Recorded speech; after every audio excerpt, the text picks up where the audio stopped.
ஒரு வீட்டை கதவை திறந்து ஒரு வீட்டுக்குள்ளார குடும்பம் நடத்துறவ பத்தினியா, 10 கதவையும் தட்டிவிட்டு நீ அவன் வேணாலும் கூப்பிட்டு நான் வரேங்கிறவ பத்தினியா? இது அரசியல் கட்சி தலைவரா? நாளைக்கு ஒரு மாண்பா பத்திரிகையாளர் சந்திப்பில் பேசுகிறப்ப நாளைக்கு நான் வந்து அம்மா கட்சி வந்து என் பிள்ளை மாதிரிங்கிறாங்க. கீழே பப்ளிக் கமெண்ட்ஸ் சார், எத்தனை தடவை எத்தனை பேருக்கு உன் பிள்ளைய கட்டி கொடுப்பேன்னு கேட்கணும். உங்கள் நடத்தை பொதுமக்களால் எப்படி பேசப்படுகிறது? 24 அதிமுக கூட சேர்றீங்க, என்ன கொள்கையில் உடன்படாமல் வெளில வந்தீங்க? இப்போ மக்கள் நலனுக்காக என்ன எடப்பாடி தரேன்னு சொன்னார், நீங்கள் போய் கூட்டணி சேர்ந்தீங்க, அதை மறுத்தாருன்னு நான் வெளில வந்தேன்னு சொல்கிறீங்க. சொல்லுங்கள். கல்யாணம் பண்ணிட்டு நாளைக்கு குடும்பம் நடத்துகிறப்ப பொண்டாட்டி எனக்கு இந்த மாதம் 5000 பட்ஜெட் பத்தாது, இன்னொரு 5000 சேர்த்து கொடுனா அது பேரமா? இல்லை நான் பொண்ணை கட்டி கொடுப்பேன், நீ நாளைக்கு இவ்வளோ கொடுன்னு பேரம் பேசிட்டு அதுவும் நெருங்குற வேலையில் நீ அதை கொடுக்க மாட்டேன்னா இன்னொருத்தண்ட கூப்பிட்டு என் பொண்ணை கட்டிக்கிறியான்னா இது பேரமா? எது கேவலம்? பேரத்தை விட இது கேவலம்.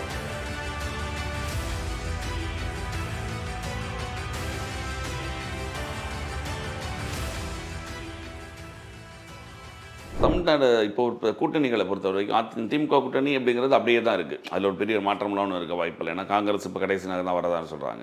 அதிமுக கூட்டணி இப்போ பிஜேபி அன்புமணி சேர்ந்தாலும் வட மாவட்டங்களில் கொஞ்சம் பலமாக இருக்குன்றாங்க. இப்போ தேமுதிகவோட நிலை என்னன்னு தெரியல, இங்கேயா அங்கேயான்ட்டு. அவங்க என்ன சொல்கிறாங்க, நாங்கள் லேட் பண்ணால் பேரம் பேசுகிறோன்றீங்க, எல்லா கட்சியும் தான் பேரம் பேசுது, எங்களை மட்டும் குறிப்பிட்டு என் பேரம் பேசலாம் குறை சொல்கிறீங்க அப்படின்றாங்க. அதாவது கல்யாணம் பண்ணிட்டு நாளைக்கு குடும்பம் நடத்துகிறப்ப பொண்டாட்டி எனக்கு இந்த மாதம் 5000 பட்ஜெட் பத்தாது, இன்னொரு 5000 சேர்த்து கொடுனா அது பேரமா? இல்லை நான் பொண்ணை கட்டி கொடுப்பேன், நீ நாளைக்கு இவ்வளோ கொடுன்னு பேரம் பேசிட்டு அதுவும் நெருங்குற வேலையில் நீ அதை கொடுக்க மாட்டேன்னா இன்னொருத்தண்ட கூப்பிட்டு என் பொண்ணை கட்டிக்கிறியான்னா இது பேரமா? எது கேவலம்? பேரத்தை விட இது கேவலம். இவங்கெல்லாம் திருமாவளவன் திமுகவோடையே இருக்கிறாங்க. நான் 5 வருஷம் உன் கூடயே குடும்பம் நடத்தியிருக்கேன், நாளைக்கு போன தடவை எனக்கு இந்த வருஷத்தில் எனக்கு 5 சீட்டு கொடுத்த, இப்போயும் 5 சீட்டுன்னா நான் என்ன செய்கிறது? என் கட்சிக்காரன் மதிக்கணும்ல, 2 சீட்டு சேர்த்து கொடு. வீட்டில் கேட்குற மாதிரி தான். 5000 முன்னாடி கொடுத்தா விலைவாசி ஏறி போச்சு, 2000 சேர்த்து கொடு, பாலுக்கே நாளைக்கு 1500 போயிடுதுன்னு கூட கேட்குற மாதிரி அவங்க வீட்டுக்குள்ளே இருந்துக்கிட்டு கேட்குறாங்க. நீங்கள் இப்போ 24 எதற்காக அதிமுகவுடன் கூட்டணி சேர்ந்தீங்க? எந்த மக்கள் நலனுக்காக, இல்லை யார் நலனுக்காக சேர்ந்தீங்க? உங்களுக்கு உங்கள் மகனுக்கு ஒரு எம்எல்ஏ எம்பி சீட்டு லோக்சபாவில், உங்கள் தம்பிக்கு ராஜ்யசபாவில் ஒரு சீட்டு. விஜயகாந்த் இருந்த வரைக்கும் குடும்ப அரசியலை விரும்பினாரா? சுதேசியோ அல்லது விஜயபிரபாகரையோ பிரேமலதாவையோ அடையாளப்படுத்தினாரா? பதவிகளுக்கு கொண்டுட்டு வரணும்னு நினச்சாரா? தேர்தலில் நிறுத்தினாரா? கிடையவே கிடையாது. இன்னைக்கு அவர் மறைஞ்சிட்டாருன்னதுக்கப்புறம் அந்த இடத்தை எடுத்துக்கிட்டு உதயநிதியை கொண்டு வரதுக்கு ஆதரவு தெரிவிக்கிறீங்க, விஜயபிரபாகரனை கொண்டு வரதுக்கு எதிர்ப்பு தெரிவிச்சாங்க சார். விஜயகாந்த் இங்கே உதயநிதியை ஸ்டாலின் விரும்புகிறாரு, கலைஞர் வந்து ஸ்டாலினை வரணும்னு விருப்பப்படுறாரு. நான் கேட்கறது, நீங்கள் உருவாக்குன அந்த ஐகானிக் ஃபேஸ் உங்களுடைய கட்சி தலைவர் எந்த கொள்கைக்காக எடுத்தாரோ அவர் நாளைக்கு இவர்களை முன்னிலைப்படுத்தினாரா? இல்லையா? இல்லை. இன்னைக்கு இறந்துட்டாருன்னு அதுக்கப்புறம் அந்த இடத்துக்கு நீங்கள் வந்துட்டு உடனே நாளைக்கு உங்கள் குடும்பமே அதை ரூல் பண்ணணும்னு நினைக்கிறீங்க. நான் பொதுச் செயலாளர், நாளைக்கு என் மகன் வந்து இளைஞரணி செயலாளர், நாளைக்கு என் தம்பி தான் பொருளாளர், அப்படின்னா இது எப்படி இருக்குது? நீங்கள் முக்கியமான பதவிகள் எல்லாமே இவங்க கேட்குற வெளியிலேருந்து பேரம் பேசி வாங்குற பதவியும் இவங்களுக்கு, பணமும் இவங்களுக்கு. விஜயகாந்த் ஃப்ரேமில் இருந்தப்போ கூட இருந்த அவ்வளோ பேர், அதாவது இப்போ திமுகவுக்கு சில தேமுதிக நிர்வாகிகள் இருந்தாங்க, அவங்களாம் இன்னும் நாளைக்கு பெரிய பதவிகள் இருக்காங்க, எம்எல்ஏ எம்பின்னு. அதிமுகவுக்கு ஜெயலலிதா பிரிச்சா போனாங்கன்னா அவங்களும் சில பேர் சட்டமன்ற. விஜயகாந்த் கூடயே உங்களுக்காக இருந்தாங்க, ஒருத்தனுக்காக கூட உங்களுக்கு எம்பி கேட்கணும்னு தோணலையா? உங்கள் தம்பிக்கு இருக்காரு, யாரா இருக்கட்டும். நான் 20 எம்எல்ஏங்க இருக்காங்கன்னு அவர் மகன் தான் வாயால் தொடர்ந்து பேசுறாரு. இப்போ நம்ம பேச ஆரம்பிச்சதுக்கு அப்புறம் சொல்றாரு, நான் ஜெயிக்கிறதுக்காக நிக்கல, நான் வந்து உங்களுக்கெல்லாம் சீட்டு வாங்கி கொடுக்கறதுக்காக தான் வந்தேன் அப்படிங்கிறாரு. அப்படி இருக்கிறவங்க இவர்கள் போய் பேரம் பேசக்கூடிய இடத்துல நாளைக்கு இவர்களுடைய குடும்பத்தார்களுக்கு மட்டும்தான் பேரம் பேசுறீங்க. 24 அதிமுகவோட ராஜ்யசபான்னு நாளைக்கு உள்ளே போகிறீங்க. அந்த நிலையிலையும் பிஜேபியா இல்லை ஏடிஎம்கேவா அப்படின்னு லாஸ்ட் மினிட் வரைக்கும் ஃப்ளக்சுவேட் ஆகிட்டே இருந்துட்டு கடைசி நிமிஷத்தில், சார் நான் சொல்லலை, பப்ளிக் பேசுகிறான் நடுவில் ஒரு ப்ரெஸ் மீட்டில், அந்த அம்மா நாளைக்கு நான் வந்து அம்மா, நான் வந்து என் கட்சி வந்து என் மகன் பிள்ளை மாதிரி அதை பார்த்து தான் கல்யாணம் பண்ணி. அவர் விஜயகாந்த் இருக்கும் போறதுக்கு அண்ணி, இப்போ விஜயகாந்த் அம்மா அப்படின்னு. அதான் ஜெயலலிதா செத்துட்டாங்க, அம்மா நாளைக்கு தான் அண்ணின்னா, ஏன்னா இப்போ சுதீஷும் அண்ணிங்கிற, அப்படி விஜயபிரபாகரும் அண்ணிங்கிறாங்க, பொதுச்செயலாளர்னு சொல்லலாம். நல்ல மானங்கட்ட பிள்ளைங்க. பத்திரிகையாளர் சந்திப்பில் பேசுகிறப்ப நாளைக்கு நான் வந்து அம்மா கட்சி வந்து என் பிள்ளை மாதிரிங்கிறாங்க. கீழே பப்ளிக் கமெண்ட்ஸ் சார், எத்தனை தடவை எத்தனை பேருக்கு உன் பிள்ளைய கட்டி கொடுப்பேன்னு கேட்குறான். உங்கள் நடத்தை பொதுமக்களால் எப்படி பேசப்படுகிறது? 24 அதிமுக கூட சேர்றீங்க, என்ன கொள்கையில் உடன்படாமல் வெளில வந்தீங்க? இப்போ மக்கள் நலனுக்காக என்ன எடப்பாடி தரேன்னு சொன்னார், நீங்கள் போய் கூட்டணி சேர்ந்தீங்க, அதை மறுத்தாருன்னு நான் வெளில வந்தேன்னு சொல்கிறீங்க. சொல்லுங்கள். ராஜ்யசபா அவங்க மட்டும் தானா? இது அவங்க மட்டும் தானா? ராஜ்யசபா திமுக பண்ணலையா? கடைசி திமுக கிட்ட பேசி முடிகிறதுக்கு முதல் நாள் நேரடியாக அதிமுக கிட்ட போனாங்க சார். நான் சொல்றது, விஜய் வைகோலாம் ஒரு ஐகானிக் பொலிட்டிக்கல் லீடர். அவருடைய பேச்சு திறமையாக இருக்கட்டும், அவருடைய நடவடிக்கைகளாக இருக்கட்டும், திமுக கலைஞரை ஏற்று நாளைக்கு ஒரு பெரிய சக்தியாக உருவெடுக்கிறதுங்கிறதெல்லாம் ஒரு சினிமா பின்புலமே இல்லாமல் நாளைக்கு ஒரு கட்சியை உயிர்ப்போட கொண்டுட்டு வரதெல்லாம் சாதாரண விஷயம் இல்லை. அவருடைய அனுபவம்ங்கிறது வேற, அன்று இருந்த அரசியல் சூழ்நிலைங்கிறது வேற, மக்கள் நல கூட்டணியால் என்ன மாற்றம் ஏற்பட போகுதுன்னப்ப நாளைக்கு மீண்டும் திமுகவை ஆட்சிக்கு வரவிடாமல் அதிமுகவை தொடர வைக்கும் கூடிய அளவுக்கு வைகோக்கு சக்தி இருந்த ஒரு தலைவரை பிரேமலதாவோட ஒப்பிடுவதற்கு சரியா அப்படின்னு எனக்கு தோணுது. இவர்களை பொறுத்த வரைக்கும் எந்த அரசியல் அனுபவமும் கிடையாது, அரசியலே தெரியாது. நீங்க விஜயகாந்துக்கே அரசியல் தெரியாது. நீங்க அவர் பணம் வாங்குறாங்கன்ற மட்டும் தான் குற்றச்சாட்டு சொல்றீங்க. இல்ல, பணம் வாங்குறதுக்காக மட்டுமே நீங்க கட்சி நடத்துறீங்கிற எல்லாமே பதவியுமே உங்க குடும்பத்தில் இருக்கவங்களுக்கு. இப்போ அதிமுகவோட வெளியில வரப்ப ராஜ்யசபா கொடுக்கல, வெளில வந்தேங்கிறீங்க. இப்போ யார் கூட போவேன்னா வாயை திறந்து பேச மாட்டேங்கிறீங்க. என்னன்னா ராஜ்யசபா கொடுத்தா வரேன். இப்போ அதாவது 3 டெக் வச்சிருக்காங்க. ஏடிஎம்கே கிட்ட போனால் ராஜ்யசபா தராங்கன்னா, பணம் தராங்கன்னா, எம்எல்ஏ தராங்கன்னா. டிஎம்கே கிட்ட ராஜ்யசபா கிடையாது, எம்எல்ஏ சீட்டு பணம் மட்டும்தாங்கிறாங்க. 2 தான் கிடைக்குது. விஜய் கிட்ட போனால் பணம் கிடையாது, ராஜ்யசபா கிடையாது, எம்எல்ஏ சீட்டு மட்டும்தான். ஸோ இப்போ இந்த 3 ஆப்ஷனை நான் கேட்குறேன் சார். ஒரு வீட்டை கதவை திறந்து ஒரு வீட்டுக்குள்ளார குடும்பம் நடத்துகிறவ பத்தினியா, 10 கதவையும் தட்டிவிட்டு நீ அவன் வேணாலும் கூப்பிட்டு நான் வரேங்கிறவ பத்தினியா. இது அரசியல் கட்சி தலைவரா? நாளைக்கு ஒரு மாண்பா?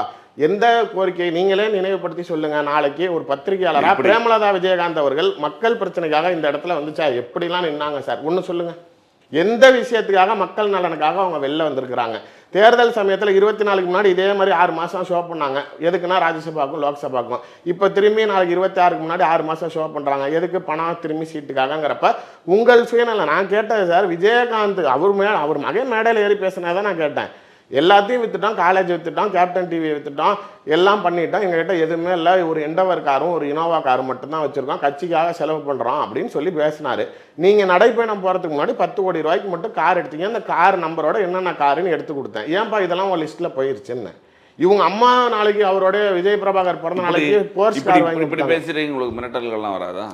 அதுக்கெல்லாம் பயந்தா நம்ம என்ன சார் செய்கிறது? இதுக்கெல்லாம் யோசிச்சு இந்த சொல்கிற மாதிரி நான்லாம் பிஜேபியில் இருந்தப்போ ஆளும் கட்சியாக இருந்த திமுகவை நான் ஏற்றேன். நாளைக்கு அதற்கப்புறம் எந்த மாதிரி உங்களுக்கு இந்த மாதிரி மிரட்டல்லாம் வருது? அதுதான் வீட்டிலலாம் நிறையா தடவை 2 தடவை பெட்ரோல் குண்டு வெடிச்சிருக்குது. அது மாதிரி இது வரைக்கும் 6 தடவை என்னுடைய கார் சேதப்படுத்தப்பட்டிருக்குது. வீட்டு வாசல் போது ஆமாம், அது அடிப்பாங்க, இல்லை எங்கேயாவது ரோட்டில் திரும்பி வரப்ப இது பண்ணுவாங்க. அதுமாரி நிறையா நடந்திருக்கு. வீட்டிலலாம் அவங்க பர்சனலாக எனக்கு பிரச்சனை இல்லை, வீட்டில் பிள்ளைங்க அஃபெக்ட் ஆகுங்க. இந்த ஃபஸ்ட்டு பெட்ரோல் குண்டு வெடித்தப்ப என் பாப்பாவுக்கு கரெக்டாக 1 இயர். அந்த பயம், அந்த அதிர்ச்சி அவளுக்கு இன்னைக்கு வரைக்கும், இப்போ 4வது படிக்கிறா, இப்போ வரைக்குமே 4 வயசு ஆயிடுச்சு. இப்போ வரைக்குமே ஏதாவது ஒரு பிளாஸ்டிக் டப்பா கீழே விழுந்தா அந்த பயத்தில் கத்துனானா 1 மணி நேரம் ஆகும் அவளை செட்டில் டவுன் பண்ணுறதுக்கு. அது மாதிரி அதெல்லாம் வரும் தான், மிரட்டுவாங்க, ஃபோன் பண்ணுவாங்க, குத்திடுவேன் வெட்டிடுவேங்குவாங்க, பண்ணுவாங்க போவாங்க. அதுக்கெல்லாம் நம்ம பயந்தா இதெல்லாம் சார், இதெல்லாம் ஃபேஸ் பண்ணாதானே நம்ம இருக்க முடியும். அதுதான் முக்கியமாக உங்களுக்கு ஃபோன் பண்ணி எடுக்க மாட்டேன்றீங்க. உங்களுக்கு எதுக்குடா ஏவன் அடிக்கிறேன்? இல்லை நான் அப்படி இல்லைங்க. யூஸ்வலாகவே எனக்கு எங்கே எனக்கு ரிங்கிங் டைப் வைக்கிறது பிடிக்காது. சைலண்டில் தான் வச்சுருப்பேன், ஃபோன் கமுத்து தான் வச்சுருப்பேன். எப்போ நான் எடுக்கிறேன்னா அப்போ பார்ப்பேன். அது என்னால் திரும்பி எல்லாருக்கிட்டையும் இப்போ உங்ககிட்ட ஒரு 2 மணி நேரம் இன்டர்வியூ கொடுத்துட்டு திரும்பி நான் வெளில போனால் 1 மணி நேரம் ஃபோன் பேசணும். திரும்பி அடுத்தது என்ன செய்யறது? சில பேர் கோஆர்டினேட் பண்ண முடியாது. மெசேஜஸ் வாட்ஸ்அப்னா உடனே பண்ணிடுவேன், எவ்வளோ பிஸியாக இருந்தாலும். இப்போ மீட்டிங்கில் இருக்கிறப்பயே நம்மளால் ஃபோன் பேச முடியாது, ஆனால் ஃபோனில் மெசேஜ்னால் பண்ண முடியும். ஃபாலோ பண்ணிக்கிட்டே தான் இருப்பேன். இன்னொன்று, நான் சில காரணங்களால் சேனல்களை தவிர்த்ததுனால சில பேர் எடுக்காமல் இல்லை. இப்போ நீங்கள் சொன்ன மிரட்டல்லாம் இந்த மாதிரிலாம் வருதுன்னு சொல்கிறீங்க. தனியாக ஃபோனில் ஒரு மெசேஜ் மிரட்டல்லாம் அதெல்லாம் நிறையா வருமே. இப்போ தான் இவர் இந்த தேமுதிகாலையே பண்ணி விட்டாங்களே. இப்போ தான் ஆக்சுவலாக இந்த நம்பர் பெருசாக யாருக்கும் தெரியாமல் இருந்துச்சு. இந்த நம்பரை எடுத்து இதுதான் இவர் நம்பர், உடனே இவரை கூப்பிட்டு ஏசுங்கன்னு அவங்க அஃபிஷியல் ஐடிவிங் பேஜ்லேயே போட்டு விட்டாங்க. அதனால் அங்கங்கே வாட்ஸ்அப் குரூப்பில் போட்டு அவன் ஃபோன் பண்ணான். ஆக்சுவலாக சார் டெக்னாலஜி இன்னைக்கு வளர்ந்துருச்சு. அன்னோன் நம்பர் கால் பிளாக் வந்துருச்சு, வாட்ஸ்அப்லேயும் அன்னோன் நம்பர் கால் பிளாக் இருக்குது. ஸோ நான் சேவ் பண்ணால் தான் எனக்கு ரிங் வரும். வேறு யார் கூப்பிட்டாலும் நாளைக்கு அது எனக்கு சத்தமே வராது. அது பாட்டுக்கு மிஸ்டு காலில் சேவ் ஆகிக்கிட்டே இருக்கும். எத்தனை பேர் அடித்தாலும் எனக்கு அது பிரச்சனை கிடையாது. எனக்கு எந்த டிஸ்டர்பன்ஸும் ஆக போகிறதில்ல. என்ன பண்ணுமோ பண்ணிக்க. உன்னை எங்கே ஃபேஸ் பண்ணணும்னு எனக்கு தெரியும். இப்போ பிரேமலதா, விஜய பிரபாகர், எல்கே சுதீஷ்க்கு அடுத்தது நாளைக்கு அந்த கட்சியில் பேர் சொல்கிற அளவுக்கு ஒரு 2-3 பேர் சொல்லுங்கன்னா நீங்களே திணறுவீங்க. வெளியில் எந்த ஊடகங்கள்லையும் அவங்க கட்சி சார்பாக யாரும் பேசுறதில்ல. ஊடகங்களை நாளைக்கு அவர்கள் கட்சி பலப்படுத்துறதுக்கு பயன்படுத்துறதில்ல. ஆனால் நீங்கள் பார்த்தீங்கன்னா கடலூரில் இப்போ ஒரு மாநாடு நடத்துனாங்க, பார்த்தீங்கன்னா மிக பிரம்மாண்டமான கூட்டம். அவ்வளோ பேரும் விஜயகாந்தோட ஃபேன்ஸ். ஒன்று. இன்னொன்று, அவருக்காக உணர்வாக இருக்கிறவங்க இருக்கிறாங்க. 2வது விஷயம், மாநாடு நீங்கள் பிஸ்னஸ் 10 ரூபா போட்டு 100 ரூபா எடுக்கிற இடம். அதனால் காசு கொடுத்து எந்த அரசியல் கட்சி மாநாட்டில் கூட்டம் இல்லாமல் போச்சு பார்த்தீங்க. எனக்கு தெரிஞ்சு மதிமுக மாநாட்டிலே அவ்வளோ பேர் வந்தது எனக்கு ஷாக்காக இருந்துச்சு. அது மாதிரி எல்லாருமே அதை மொபிலைஸ் பண்ணி பணம் கொடுத்து காட்டுறப்ப நீங்கள் அந்த மாநாடு ஃபெயிலியர் ஆச்சுன்னா உங்கள் பொலிட்டிக்கல் கெரியர் காலி. நீங்கள் அந்த ஸ்ட்ரென்த்து காட்டினா தான் இப்போ நீங்கள் பெருசாக பேசுகிற மாதிரி மற்ற கட்சிகளும் அப்போ தான் நம்மகிட்ட வருவாங்கிறதுக்காக அதையும் தொழில் நோக்கத்தோடு தான் செய்கிறாங்களே தவிர மக்கள் நலனுக்காகவோ தன் கட்சி பலத்தை நிரூபிப்பதற்காக இல்லை அப்படிங்கிறது தானே குற்றச்சாட்டு. நீங்கள் சொல்கிறீங்க. ஆனால் அந்த அவங்க என்ன சொல்கிறாங்க, நான் சொன்ன மாதிரி தான் அவங்க திருப்பி சொல்கிறது எல்லாத்தையுமே அன்புமணியையும் பாமக மனதில் வச்சு தான் சொல்கிறாங்க.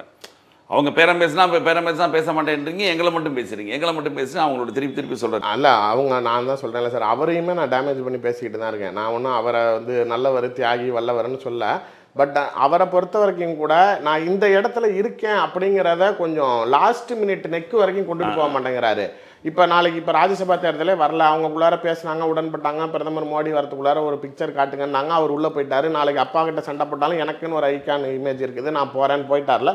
ஆனால் இவங்க இப்போ நாளைக்கு அந்த வேட்பாளர் இப்போ ராஜ்யசபா இந்த பிப்ரவரி இறுதியில் அறிவிப்பு வருது, அந்த கடைசி நிமிஷ வேட்பாளர் பட்டியலில் என் பேர் வர வரைக்கும் நான் என் முடிவை சொல்ல மாட்டேன். இப்போ நாங்கள் சொல்லுங்கன்னு சொல்லலை, நீங்கள் தான் நாளைக்கு நான் மாநாட்டில் அறிவிக்கிறேன்னு சொன்னீங்க. அன்னைக்கு கூட சுதீஷ் மாலை வந்து அன்னியார் அவர்கள் கூட்டணி அறிவிப்பாருன்னு நீங்கள் தான்ப்பா சொல்லிக்கிட்டு தெரிஞ்சிங்க. லாஸ்ட் மினிட் வரைக்கும் எதுக்குன்னா அப்போ போய் ஏடிஎம்கே கழுத்தில் கத்தி வச்சுருக்காங்க. இப்போ நீங்கள் நான் சொல்ல போகிறேன், நீ என்னான்னு சொல்கிற, நீ சொல்கிறியா இல்லை நான் அங்கிட்டு போயிடுவேன் அப்படிங்க இந்த மாதிரி லாஸ்ட் நான் போனால் போய் கேட்டான். நாளைக்கு 24 21 எடப்பாடி வேணாம்னாரு பிரேமலதாவை. இதே 24 ஏன் சேர்த்துக்கிட்டாருன்னா அவர் கூட வேற யாருமே கிடையாதுங்கிறதுக்காக அந்த சூழ்நிலையில உங்களை காரியத்துக்கு பயன்படுத்திக்கிட்டாரு. நீங்க எதிர்பார்த்த காரியம் நடக்கலன்னு உடனே கூட்டணி விட்டு வெளில வந்துட்டீங்க. இன்னைக்கும் திரும்பி நாளைக்கு உங்கள் ஆதாயத்துக்காக ஒரு அரசியல் கட்சி நடத்துறீங்களே, உங்கள் குடும்பத்தில் இருக்கவர்களும் பதவி கிடைக்கணும்னு விஜயகாந்த் இதுதான் கொள்கையா? தேமுதிக விஜயகாந்த் ஆரம்பிச்சது இதுக்காக ஆரம்பிச்சாருங்கிறது தானே என்னுடைய கேள்வி. நல்லா சார் என்னைய அரசியல்வாதின்னு சொல்லிக்கிறதுக்கு நான் கொஞ்சம் சில அரசியல் கட்சி தலைவர்கள் மாண்போட நடந்துக்கங்க, நீங்களாம் இப்படி கேவலமாக நடந்துக்கிறப்ப என்னைய போய் வெளில அரசியல்வாதினா என்னைய மதிக்க மாட்டேங்க, நான் அசிங்கமாக பார்க்குறாங்கிற ஒரு உணர்வு தான், வேற எதுவும் கிடையாதே தவிர. இவர்கள் நாளைக்கு ஏன் எல்லா சொத்தையும் விற்று நாங்கள் கட்சிக்கு செலவு பண்ணி கஷ்டப்படுறோம், விஜயகாந்த் சம்பாரிச்சு வச்செல்லாம் அழிச்சு விட்டோங்கிறவங்க ஏன் அவ்வளோ கஷ்டப்பட்டு கட்சி நடத்துறீங்க? இவ்வளோ கேவலத்தை பண்ணுறது கட்சியை இழுத்து முடிட்டு இருக்கிற சொத்தோட நாளைக்கு நிம்மதியாக வாழுங்க அப்படிங்கிறதுக்கு தான் சொன்னேனே தவிர மற்றபடி எனக்கு தனிப்பட்ட முறையில் அவங்கக்கிட்ட எதுவும் இல்லை. அது மாதிரி இப்போ கொஞ்சம் கடுமையாக திரும்பி இறங்குறதுக்கு காரணம் என்னென்னா, கொஞ்சம் எல்லாம் எங்கள் வீட்டில் இருக்கிற பெண்கள் எல்லாம் இந்த ஃபோட்டோலாம் வேறு மாதிரி கேவலமாக சித்தரிச்சு, அது மாதிரி அம்மாவெல்லாம் வேறு மாதிரி ஃபோட்டோ போட்டு எங்கள் அக்காங்களை இழுத்து விட்டு என்னைய நாளைக்கு இரங்கல் போஸ்ட் அடித்து இந்த மாதிரிலாம் போட்டுக்கிட்டு இருந்தாங்க. அதுக்காக தான் நாளைக்கு இப்போ அந்த அம்மாவும் பொம்பளை தானே, இப்போ இதே மாதிரி எனக்கு ஒரு நிமிஷம் அவங்க ஃபோட்டோவை மார்க் பண்ணுறதுக்கு உங்கள் கட்சி கீழே இருக்கிறவங்க இது எல்லாமே தானாக இயற்கையாக நடக்கிறதில்ல, ரூட் லெவலில் கொந்தளிச்சுட்டாங்க. இவங்க பர்பஸ்ஃபுல்லாக பண்ணுறாங்க. ஏன்னா எல்லாமே அஃபிஷியல் பேஜில் என்னோடைய நம்பரை டெலிகாஸ்ட் பண்ணுறாங்க. என்னைய ஒருத்தன் பிச்சைக்கார மாதிரி சித்தரிச்சு நாளைக்கு பக்கத்தில் நாய்க்கு பிஸ்கெட் போடுற மாதிரி போடுறான், அதை ஐடிவிங் பேஜில் போடுறாங்க. இப்போ இதெல்லாம் நாளைக்கு நீங்கள் சிண்டி விடுறது தானே, அப்போ அதற்குண்டான எதிர்வினையை சந்திங்கிறதுக்காக தான் இறங்கி அடிக்கிறோம். இப்போ தமிழ்நாடு பிஜேபி பொறுத்த வரைக்கும் பார்த்தீங்கன்னா இப்போ ஒரு திடீர்னு 2 நாளாக ஒரு குழப்பமான ஒரு சூழ்நிலை என்ன அப்படின்னா, அண்ணாமலை அவருடைய அந்த விழா 6 தேர்தல் பொறுப்பாளர் 6 தொகுதிக்கு போட்டிருந்தாங்க இல்லையா, அவர் வந்து அவர் தந்தைக்கு உடம்பு சரியில்லைன்னு சொல்லிட்டு உலகிறேன்னு சொல்கிறாரு.